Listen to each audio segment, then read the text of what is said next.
How are you? Happy Onam. I'm recording this on a festive day. Wishing you all a very happy Onam, and may you have a fabulous year ahead for you and your families. Since I'm recording this on the day of Onam, thought I will speak about a subject that I experienced recently. In fact, yesterday something very interesting happened. A friend of mine called me up. In fact, I called him up to wish him happy Onam. And he said, Tarun, you know what? Tomorrow between 1 and 2, Malayalis are going to celebrate Onam having lunch together. I thought it was so beautiful. Uh, Onam has no religion. Onam is a festival for Malayalis. Uh, Christians, Muslims, Hindus all celebrate this festival very, very beautifully. And every year when I speak to my friends during Onam, I find it so fascinating how beautifully they celebrate that festival. You know, there are stories about Kerala. There are stories about Kerala from various people, from writers, authors, politicians, filmmakers. I have a story of Kerala which I'm going to talk about, and I think it's appropriate that on a day like this, we speak about it. For the last 2 years, I've been going through some kind of funny uh, health crisis with my wife. It's not threatening, life threatening, but it's been painful. So when you go through any kind of illness, every mother and its puppy is a consultant, and it tells you what to do. And because you're at the receiving end, you end up doing pretty much whatever anyone tells you. So someone told us to go to Chennai and meet some doctors there. Uh, we went and met them there. We went to Delhi. We went all over Hyderabad. In the middle of all this, someone came home from Kerala, and I won't get into specifics. Someone came home from Kerala and said the Ayurveda doctors of Kerala are the best. So I said, okay, let's take a chance. We've done all this. Let's do also this. So my wife and me booked our ticket and we went to Kerala. And we were supposed to meet some very happening Ayurveda guru in Kerala who was supposed to treat my wife. So we taken all the medical reports and typical bells and whistles. We get off at the airport, and Joseph, our driver, meets us there. And we go to Varakal. We're staying in the Taj Varakal because this guru was somewhere around Varakal. And we reached there.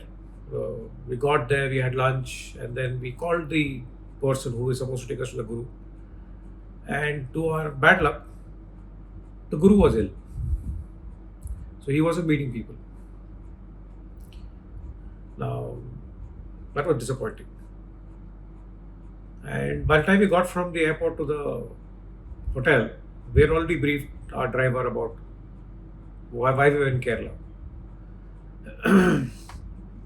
And Joseph got to know that the Guruji is not there, the Ayurvedic Guruji. So anyway, he said, now what's your plan? So next morning, Joseph took us to the Padmanabham temple, which I think was an absolutely mind-blowing experience. He organized everything. It was fabulous. From there, he took us to another temple, which is close to Varakal. Now, these are both 800,000-year-old temples. Absolutely stunning, absolutely beautiful.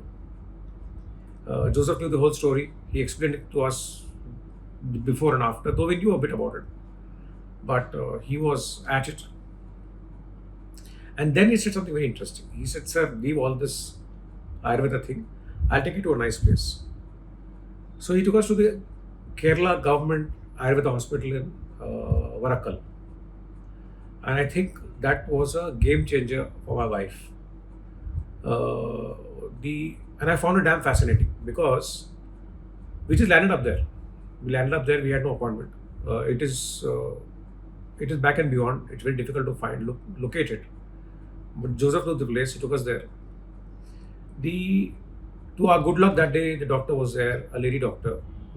She chose to meet us the beauty of this whole thing was the consultation fee was $10, and I kept trying to convince the lady at the counter that $10. They have stopped printing $10. Where will I get one from? Anyway, she refused to take anything else, so I had to go around organize the $10 for her, and then we met the doctor, and that lasted for 2.5 3 hours, and I think that was a game changer for my wife. One of the big learnings for me that day was that Ayurveda has no medicines. Ayurveda works on diets, and that day we learned many things about Ayurveda. She was fantastic. She was stable. She knew what she was doing. Uh, People can go and stay in the hospital. It's all free, but you can't stay for more than 10 days. There are some terrific rules over there. But that experience was absolutely mind blowing. Why am I saying all this? The reason I'm saying all this is Joseph Christian drove us around, showed the place, took us to temples, took us to an Ayurveda clinic. He is in touch with us even today. Uh, he knew more about Hinduism than I knew, uh, or my wife knew. Uh, Kerala is a very educated state, very high levels of literacy, very high levels of etiquette. They have religion, which is very, very strong, but religion does not come in the way of their social fabric. I think, like most of us in Hyderabad, we call ourselves Hyderabadis. There's a Malayali first, and then a Christian, Muslim, or a Hindu. Uh, they are so amazingly networked; it's unbelievable. What is even more beautiful, which I discovered and learned, is their access to their political representatives. Everyone knows everyone there. Everyone talks to everyone. So even if you have a power failure in a house, if you have a power failure in your house, they end up calling up the MLA, and the guy comes to attend it. Uh, Unlike politicians in the rest of the country, who we have no access to. I think one of the huge upside of being a educated society is that you're not caught in this whole hierarchy nonsense. Everyone is equal. Some are more equal than the rest.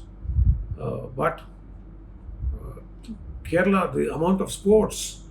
I mean, every village had a cutout of Messi, Ronaldo. It looked like a Ronaldo village or a Messi village, or an IMR village. Their love for sports, their love for education, their love for good things in life is so fantastic. They're just not caught up in all this small nonsensical stuff, and it shows. You look at your team that qualified for the finals at the World Athletic Federation. Two of them are from Kerala. Look at the scientists at ISRO. Most of them are Malayali women because they study, they educate themselves. They don't let religion come in the way of their intellectual growth. It's a huge learning for each one of us. It's a huge learning for the rest of the country. Uh, you can like them, you can dislike them, but you can't ignore them. They are such a fantastic bunch. They are together. They during crisis they support each other. They stand up for each other. And driving around the backwaters of Kerala, meeting people, having chai at taporis, sitting at railway junctions, you learn so much about that state. You learn what a beautiful state it is. You learn how respectful they are to each other. You learn how respectful they are to outsiders. Uh, I mean, I can go on talking. I can just go on talking. Uh, they are they are the second or third richest state in the country, being such a small state. Why? Because they work bloody hard. Their priorities are very clear.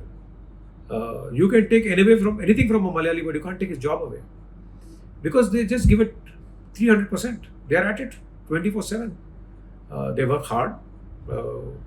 You go to Delhi, most of Delhi is run by Malayalis. Most of bureaucracy in Delhi is run by Malayalis because they are there. They are there, committed, hardworking. I think because they're so educated, they're also less corrupt. Uh, it's a subjective statement I made, but yeah, I'm saying as the literacy levels goes up, your sense of self pride also goes up, which means you also start being less corrupt. Yeah, I just think a lot of us need to learn a lot of things from that little state down south there. It's it's a paradise on earth. It's beautiful. Cleanliness, quality of food, the quality of people. Uh, I mean, I can just go on and on and on. We went for 3 visits to Kerala during that period. This was our first visit. We went back twice more. And all 3 occasions we stayed at Varakan. I have some really, really good friends in Cochin. Uh, and they are chilled out. They are so secure. They are so comfortable with life. Uh, the government is stable. The people are stable. They don't bicker over stupid things. They life priorities are clear. So as I think today being Onam and the festival of people of Kerala, I just thought it's only fair that I compliment them for who they are, what they bring to this country, and how much we've got to learn from them. How much all of us across the country need to learn from them. Yeah, each state has got its own strength, its weaknesses, but Kerala strangely has a very nice package, and package from end to end, from protection of the girl child to welfare of the women to education to job security, cleanliness. The waters look so beautiful, clean. You go to backwaters, you don't see plastic everywhere. You go to any other place, you go to Maharashtra, any of the backwaters, all you see is plastic. I mean, it's very sad. Uh, so yeah, good for you guys. Good for you Keralites. Good for you Malayalis. Good for you little Indians. Keep doing well. I'm happy that I've got some really good Malayali friends. I learn a lot from them.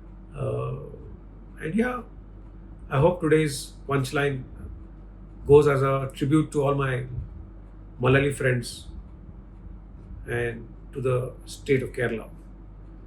Uh, Her story, his story, film story. This is my story. My story of a state that I really like. Enjoy your Onam, have fun, and keep prospering. God bless you all. Thank you very much. Happy Onam.